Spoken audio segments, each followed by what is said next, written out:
Hello everyone, कैसे हैं आप लोग। बहुत दिनों के बाद आप लोगों से फिर से ऑनलाइन मिलने का मौका मिल रहा है वीडियो के माध्यम से। आज की जो वीडियो है ना, उसमें हम बात करेंगे कट ऑफ के बारे में। साथ ही साथ जिनका मान लीजिए 90 से 95 आ रहा है वो थोड़े हताश हैं अभी। कई लोगों ने मेल किया है, मुझे मजबूरी में वीडियो बनाना पड़ रहा है ये, क्योंकि यार लाइफ ख़त्म नहीं हुआ है यार। बीपीएससी को अपने आप से इतना बड़ा क्यों बना दे रहे हो भाई। लाइफ में इतना ज़्यादा चीज़ें एक्सप्लोर करने के लिए है, अपॉर्चुनिटीज़ हैं। क्या कमी रह गया उसको इम्प्रूव करेंगे ना यार, कि हम डिप्रेस हो जाएंगे। बताओ, ये तो गलत बात है। बोलना ठीक है, आसान है, मैं फटाक से बोल दे रहा हूँ। जिन पे बीत रहा होगा वो, मैं उनका दर्द समझ रहा हूँ यार। बट आप ये भी तो सोचो कि कई ऐसे आईएएस आईपीएस है जो हो जाने के बाद भी ये रिज़ाइन कर देते हैं। समझ रहे हो, सर्विस में आने के बाद रिज़ाइन कर देते हैं। कुछ तो ऐसा गलत हो रहा होगा उधर भी। ठीक है, आपने अपना 100% दिया, कुछ कमी रह गया उसको इम्प्रूव करेंगे। हम यार नीचे जगह डिमोटिवेट होकर बैठ जाएंगे तब तो कुछ भी नहीं होगा। ठीक है ना। तो हिम्मत जो है ना दोस्त, हिम्मत आप लोग जो भी कर रहे हो, हिम्मत उस समय नहीं दिखाया जाता है जिस समय दिखाना आसान होता है। हिम्मत उस समय दिखाया जाता है जिस समय दिखाना आसान नहीं होता है। इस समय आपको खुद से खड़ा होना पड़ेगा। माँ बाप हो गए, भाई बहन, एकदम क्लोज वन, वो आपको भला ही हिम्मत दे देंगे, है ना। और उन्हीं का हिम्मत चाहिए आपको, वो रियल हिम्मत देंगे आपको। और आपको खुद से भी थोड़ा हिम्मत लाना पड़ेगा, क्योंकि आपके लिए कोई खड़ा नहीं होगा यार। समझ रहे हो, जो भी मेल है या फीमेल जो भी देख रहे हैं वीडियो को, आपके लिए कोई खड़ा नहीं होगा, आपको खुद खड़ा होना होगा। ठीक है ना, बाउंस बैक करना होगा आपको। कितना भी कोई वीडियो बना ले, कुछ भी कर ले, तो अगर मार्क्स कम आ गया तो घबराइए मत। और जिनका 102 105 से ऊपर आ गया ना, वो थोड़ा सा इतराइएगा मत। क्योंकि क्या है ना, 1000 वैकेंसी मान लीजिए ऑन एवरेज निकलता है, और 3.5 लाख लोग इस बार अपीयर हुए हैं। 6 लाख फॉर्म डला था, होना सिर्फ 1000 को ही, यानी कि जो 8-9 हज़ार जो रिजल्ट आएगा ना मेन, अभी प्री का जो मेंस देंगे, उसमें से भी 1000 बंदे ही होंगे, यानी कि वहाँ पे छट नहीं होगा। तो जिनका हो गया है या फिर जिनका लग रहा है हो जाएगा ना, वो भी ज़्यादा खुश मत होइए और एफर्ट लगाइए ताकि आप फाइनल 1000 में आ जाइए। ठीक है, मेरी बात को समझ रहे हो। तो इस वीडियो में हम बात करेंगे कट ऑफ के बारे में और दो पर्सनैलिटी के बारे में, जो कि बहुत इंपॉर्टेंट है आपकी हिम्मत को बढ़ाने के लिए। ठीक है, और तीसरा हम बात करेंगे अल्टरनेट प्लान के बारे में, जो कि बहुत लोग नहीं बात कर रहे हैं और बात करना चाहिए, क्योंकि ये फाइनेंस से जुड़ा मैटर है। ठीक है, इसके बारे में ज़रूर बात करेंगे, और ये इंपॉर्टेंट प्लान, इस वीडियो का इंपॉर्टेंट पार्ट होगा ये। कट ऑफ वटअप तो ठीक है, चलता रहेगा यार, बहुत सारी वीडियो आ चुकी है, हम देख लीजिएगा। ठीक है ना।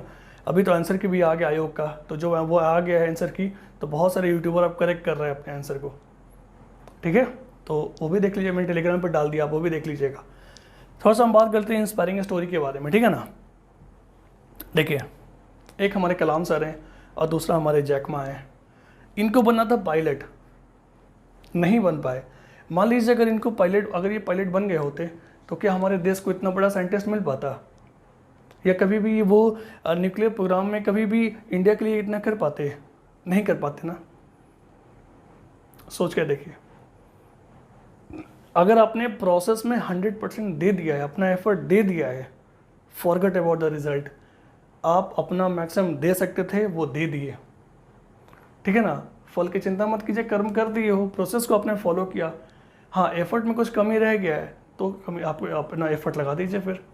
लेकिन 100% एफर्ट दिया है और फिर भी कुछ ऊपर नीचे हो गया, होने दीजिए, क्या कर सकते हैं। हिम्मत जुटाइए और फाइट बैक कीजिए। ठीक है, तो कलाम सर के स्टोरी से इंस्पिरेशन जरूर लीजिए। और ये तो, इनकी तो फाइनेंशियल कंडीशन बहुत ख़राब थी यार, बहुत गरीब थे ये, बहुत गरीब थे। हम सब तो इस एज में ही जहाँ इंटरनेट फ्री मिल रहा है ना। तो थोड़ा सा मोटिवेट कीजिए, जो रिसोर्सेज आपके पास हैं उनके लिए ब्लेसफुल रहिए, भगवान से, भगवान अल्लाह ताला जो भी हैं उनको दुआ, उनसे उनसे उनको शुक्रिया कीजिए और उन रिसोर्स का सही फ़ायदा उठाइए। और दूसरे हमारे यहाँ पे जैकमा है। चाइना में केएफसी खुलने वाला था, वहाँ पे 24 लोग गए अप्लाई करने के लिए। ठीक है, 23 लोगों का हो गया, एक बंदे का नहीं हुआ, वो थे जैकमा। ठीक है, आप लोगों ने कई बार सुना होगा, और भी कई जगह इंटरव्यू देने गए, सबका हो गया, एक जिसका नहीं होता ना, वो यही होते।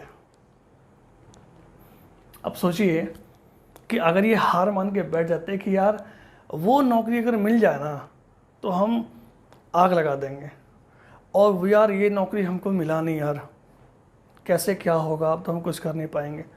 तो फिर ना alibaba.com जो है ना, alibaba.com, जैसे यहाँ का फ्लिपकार्ट है, फिर वर्ल्ड में अमेजोन टॉप पे है, तो वैसे ही अलीबाबा है, ई कॉमर्स प्लेटफॉर्म। ये नहीं बन पाता, लेकिन ये क्या किए, instead of just stopping by themself, मतलब कि वहीं पे रुक जाने के, और वहाँ पे रुकने के अलावा ये दूसरा ऑप्शन चूज़ करते हैं कि मुझे आगे बढ़ना है, फाइट बैक करना, बाउंस बैक करना है। एक इनका मैं इंटरव्यू पढ़ रहा था, उसमें उन्होंने बोला कि मुझे हमेशा ये उम्मीद रहता है कुछ अच्छा होगा, कुछ अच्छा होगा, कुछ अच्छा होगा, कुछ अच्छा होगा। तो इस उम्मीद को जगाइए ना यार, क्या दिक्कत है, ठीक है। तो जिनका 90 से 95 आ रहा है, घबराइए मत, आपका भी दिन आएगा, ठीक है ना। थोड़ा सा जहाँ पे कमी रह गया उसको एफर्ट लगा दीजिए, ठीक है। और जिनका 105 प्लस आ गया वो इतराइए मत, अभी आपको मेंस देना है, उसमें एफर्ट लगा दीजिए, और फाइनल 1000 में आना है आपको, ठीक है। थोड़ा हम कट ऑफ के बारे में बात कर लेते हैं। घबराइए मत यार, प्रोसेस को फॉलो कीजिए, और भगवान या जिस भी धर्म को आप मानते हैं उन ऊपर वाले पे भरोसा रखिए, ठीक है, और मेहनत कीजिए। देखिए ये हम बात करते हैं कट ऑफ का, टोटल 6 लाख बंदे इस बार फॉर्म डाले थे, है ना, इस बार वाले के लिए 3.5 लाख अपीयर हुए हैं, जो अभी डेटा लेटेस्ट आया हुआ है। उसमें पेपर जो इजी, मॉडरेट एंड टफ था, इजी वाला हमारा 30 से 45% क्वेश्चन था, मॉडरेट 30 से 40%, इसमें कि 2 क्वेश्चन पे आप एलिमिनेट कर चुके 2 ऑप्शन को, और 2 में कन्फ्यूजन है, यानी कि यहाँ हिट करते हो आप क्वेश्चन को तो 50% चांस है कि वो सही हो जाएगा। और टफ वाले 10 से 15% थे, जहाँ पे 3 ऑप्शन में कन्फ्यूजन था, यानी कि एक पे भी अगर लगाते हो तो सही होने का चांस वो 33% है ना। तो ये तीनों पैटर्न था। अब इन दोनों को मिलाकर हमारा हो जाता है लगभग 2/3 क्वेश्चन, ठीक है ना। और अगर हम पिछले 3 साल 4 सालों का अगर हम एवरेज निकालें कट ऑफ का, तो वो 97 से 108 गया बीपीएससी का, यानी कि 100 मार्क्स, 150 में से 100 मार्क्स जो इन दोनों को मिलाकर हो जाता है। लेकिन किसी भी चीज़ का दुनिया में 100% एफिशिएंसी नहीं होता है, यानी कि यहाँ जो मार्क्स घटेगा उसको कंपनसेट आप करोगे टफ क्वेश्चन से। लोग अटेम्प्ट तो 150 करते हैं, यानी कि यही टफ क्वेश्चन डिसाइडिंग बनेगा हमारा, समझ रहे हो बात को। अब चूंकि हमारा ये जो डिसाइडिंग फैक्टर बन रहा है, तो हमारा इस बार का लॉट साइज बढ़ा था, यानी कि इस बार का जो लोग है ना बहुत ज़्यादा थे। तो जब बहुत ज़्यादा लोग इस क्वेश्चन को अटेम्प्ट करेंगे तो उनके गलती होने का चांस भी 66% हो जाएगा, यानी कि सही होने का 33%।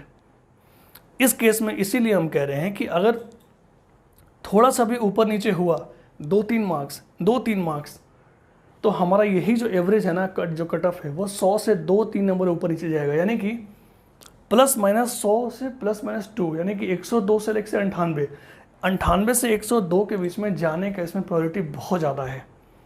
तो जिनका भी इस रेंज में आ रहा है ना, वो आप थोड़ा सा भी पॉजिटिव रहिए कि आपका होने वाला है, क्योंकि लास्ट तो हमारा आयोग का ही जो है वो अभी प्रोविजनल आंसर आया है, उसके बाद हमारा फाइनल आंसर किया आएगा, तो वो जो फाइनल आएगा उसी पे हमको सबको मानना होगा। तो ये 98 से 102 अगर है ना, तो आप मेंस के लिए तैयार रहिए कि आपको लिखना पड़ेगा। भगवान करे यार 90 चल जाए, उनको भी मौका मिल जाए, लेकिन ऐसा होता दिख नहीं रहा है ना। लेकिन 98 से 102 अगर होता है तो उसमें 100% आपको मौका मिल सकता है। तो इसलिए माइंड को मेकअप जरूर करके रखिएगा कि आपको मेंस लिखने का मौका मिल सकता है इस बार, ठीक है। तो छोड़ना नहीं है, ठीक है।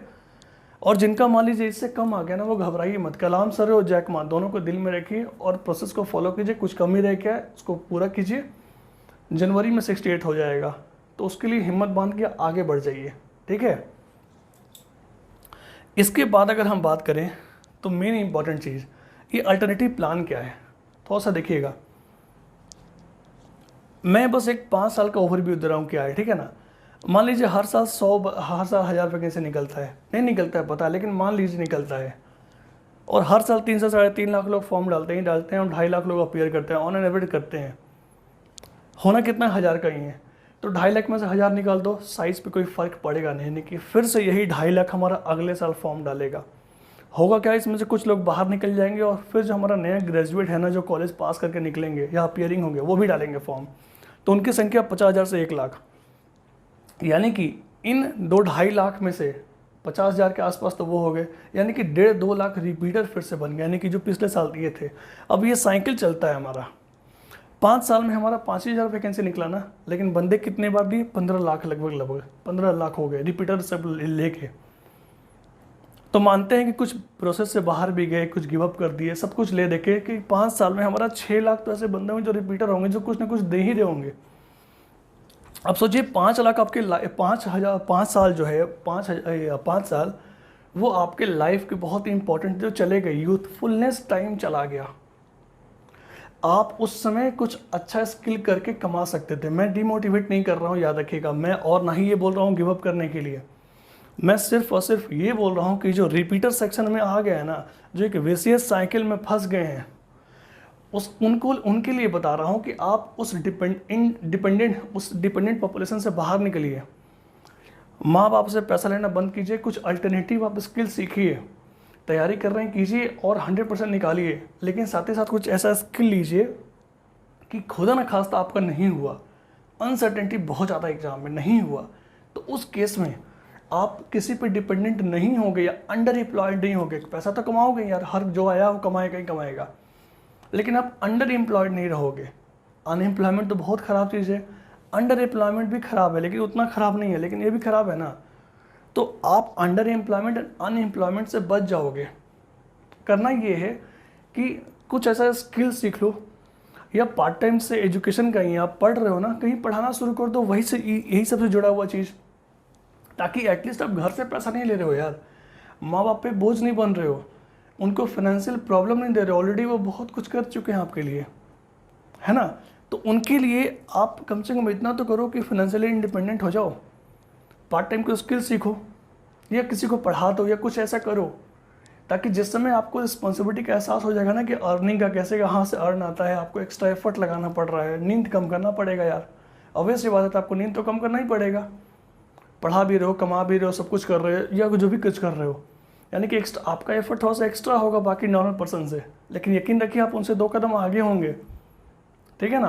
तो इस अल्टरनेट चीज़ के बारे में बहुत बहुत इंपॉर्टेंट है, याद रखिएगा। कुछ ना कुछ ऐसा स्किल अपने पास, यार डेली 1 घंटा नहीं निकाल सकते हो कोई बात नहीं है, यूट्यूब पे तो 1 घंटा ऐसे निकल जाता है ना आपका, बहुत लोगों का निकलता होगा, बहुत लोगों का। चलो पर डे 1 घंटा नहीं हो पा रहा, मान लिए नहीं हो पा रहा है, हफ्ते में तो 1 घंटा निकाल लोगे, हफ्ते में 1 घंटा निकाल लोगे ना, 1 साल में 52 घंटा हो गया, 4 साल भी मान लो, या 3 साल भी मान लो, एवरेज के 3 साल में रफा दफा करके निकल जाते हो नौकरी लेके, ठीक है ना। तो 3 साल में 52 दिया 156, यार कोई भी स्किल 156 घंटा काफ़ी होता है सीखने के लिए, काफ़ी होता है, ठीक है ना। यानी कि आप रेडी टू एम्प्लॉयड हो गए, मतलब कि एम्प्लॉयमेंट के लिए आप रेडी हो गए, आप किसी पे डिपेंडेंट पॉपुलेशन पे नहीं होगे। जो हमारा बिहार का डिपेंडेंसी रेशियो है ना, यानी कि 15 साल से कम और 60 साल से ऊपर, वो डिपेंडेंट पॉपुलेशन होता है, जो कि 15-59 साल के बीच में होता है। अब आप उसके बीच में हो, और उसके बीच में रहने के बावजूद आप डिपेंडेंट बन गए, तो फिर ये तो गलत बात है ना, है ना। तो उसके लिए बता रहा हूँ, इसको बुरा नहीं, दिल से नहीं लेना है, नहीं बुरा, मैं आपको सिर्फ और सिर्फ फाइनेंशियली उस पोजीशन में नहीं जाने देने से बचाना चाहता हूँ, कि आप उस पोजीशन में बच जाओ जाने से, जहाँ पे हार्डशिप स्ट्रगल बहुत ज़्यादा होता है, एंग्जाइटी डिप्रेशन तक जाता है लोगों को। इसका प्लानिंग नहीं करने से, जो रिपीटर सेक्शन में आ रहे हैं ना, वो फाइनेंशियल प्लानिंग नहीं करने के कारण, याद रखिएगा इस बात को, आप मेरे बात को समझोगे, आज नहीं तो कल समझोगे, और इस चीज़ को ना अगर जो मतलब थैंक्स करोगे यार, क्योंकि मैं नहीं चाहता ना कि कोई फाइनेंशियली ट्रैप में फंसे, ठीक है ना। और जितना जल्दी हो सके आप इंडिपेंडेंट बन जाओ, इंडिपेंडेंट, ठीक है। तो इस वीडियो के माध्यम से बस मेरा यही एक मकसद था कहने का आपको, मेहनत कीजिए। और इसका मतलब ये नहीं है ना कि आप जो अल्टरनेटिव में कुछ कर रहे हो तो पढ़ाई छोड़ दे, नहीं, जो वो अल्टरनेटिव काम करते हुए एग्ज़ाम निकालना है आपको, वो करते हुए एग्ज़ाम निकालना है, ठीक है। मैं सिर्फ अल्टरनेट इसलिए बोल रहा हूँ ताकि आपका एक बैकअप तगड़ा रहे, in case if not I have this, in case if I do not have that one, I have this one, ठीक है। ये बहुत ज़रूरी है। अनलेस कि आप फाइनेंशियली बहुत स्ट्रांग हो, आप बहुत ही अमीर घर से आते हो, तब तो कोई बात ही नहीं है, आप करो, आपको करना भी चाहिए। लेकिन अनफॉर्चुनेटली बहुत से लोग नहीं हैं। इकोनॉमिक सर्वे के मुताबिक 88% से जो हमारे जो लोग हैं ना, 85+% जो बिहार का वो गांव में रहता है। तो दुर्भाग्यवश वो अमीर तो नहीं है, वो अमीर तो बिल्कुल भी नहीं है, ठीक है ना, यानी कि उनका चांस ज़्यादा है ट्रैप में फंसने का, समझ रहे हो। क्योंकि मैं खुद अर्न करता हूँ, ये रिस्पॉन्सिबिलिटी को समझता हूँ और कितना फ़ायदेमंद होता है इंडिपेंडेंट होना, इसलिए मैं आपको बता रहा हूँ, ये कोई नहीं बताएगा जल्दी यार, ठीक है ना।